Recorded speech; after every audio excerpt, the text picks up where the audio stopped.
Right, today we're going to make a very easy, simple to make yoghurt cake. Just a good old plain yoghurt. You can use any type of plain yoghurt. I just tend to use Yo Valley because I find it always works quite well. And all you need to do is to spoon the yoghurt into a mixing bowl.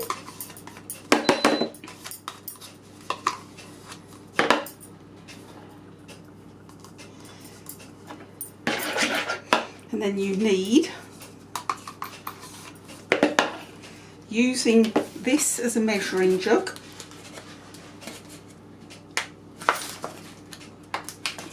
one cup of oil. I'm using sunflower oil.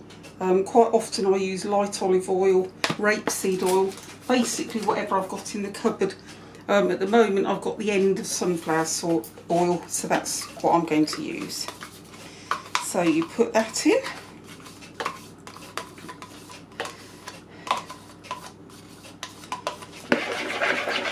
Give it a bit of a mix round. I'm going to put in a splash of vanilla essence.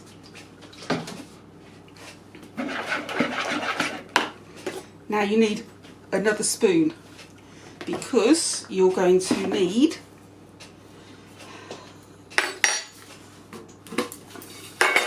so you can't prepare this dish because you do it as you go along.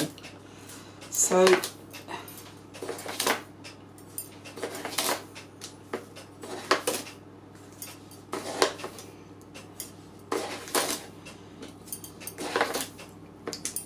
we need 2 cups of sugar, which you just put in. So that's the sugar.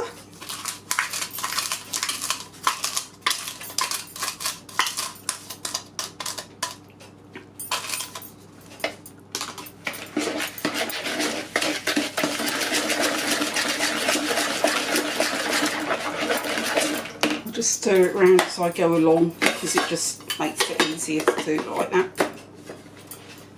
And then you need 3 cupfuls of self-raising flour. Now I never ever pour it from the tub because you end up with a huge lump of flour.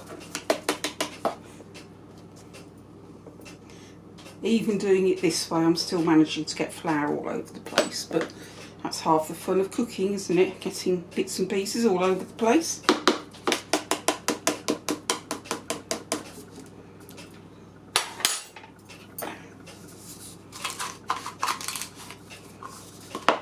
So you end up with a bowl like that. Just going to mix it around a little bit.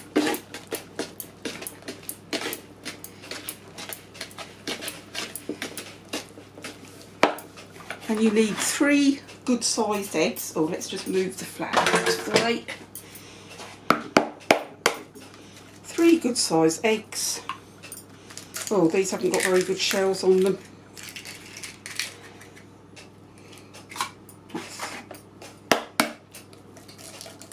But then I never was very good at cracking eggs for some reason.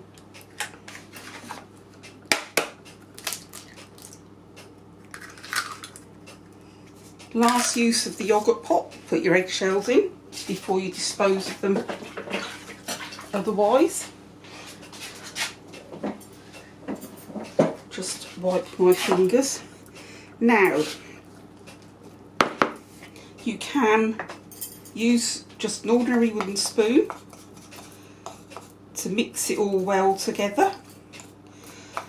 I must admit though that I do tend to cheat. And I do use, oh, let's put it on there, just an ordinary hand mixer because I just, personally, I find it easier. But if you haven't got one, you just need to get a good wooden spoon and just mix it all together.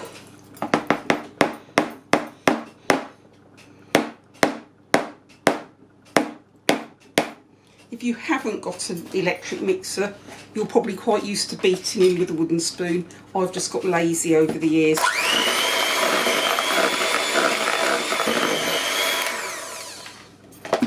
And you should end up with a nice mixture like this. Now, this mixture will fit into 2 loaf tins. Whoops. Or you can make 1 big loaf tin. It will make 24 small cakes, 12 muffins, and I think 24 mini muffins. It's all on the actual recipe card. It does say the quantities. Now, to one of the cakes, I'm just going to add some glacé cherries for a bit of interest.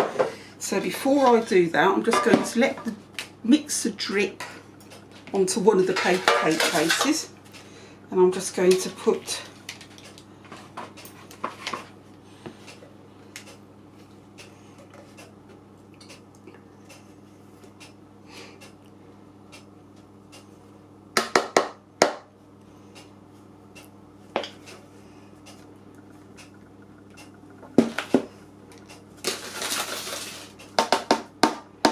leave that there. I'll leave the spatula in there for the moment. And I'm just going to tip the cherries in.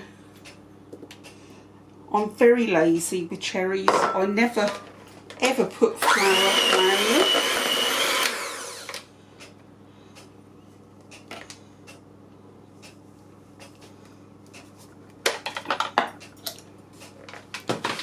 I've been making this recipe for probably about 30 years. And it's never failed. I've used it to make retirement cakes, doing double quantities. It makes a nice big rectangular cake that you can get a nice icing topping for. And that's always worked quite well.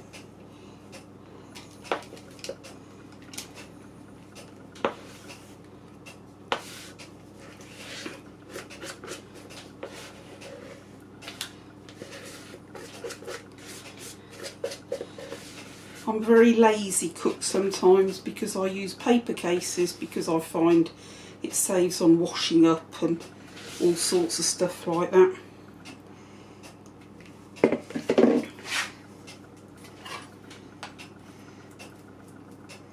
This cake also freezes well, especially if you make them as small cakes, because they don't take too long to defrost.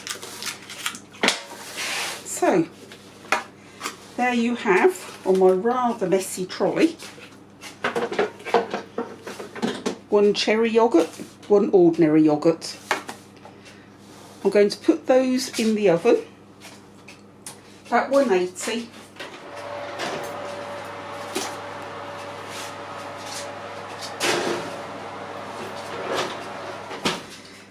And I'm going to put my timer on for 15 minutes so that I can turn them around, check them, just see how they're doing. Right, here you have the finished product, 2 very nice loaves, and I have to admit I'm not too sure which is the cherry and which isn't. But by using paper cases, you can see they turn out nicely. So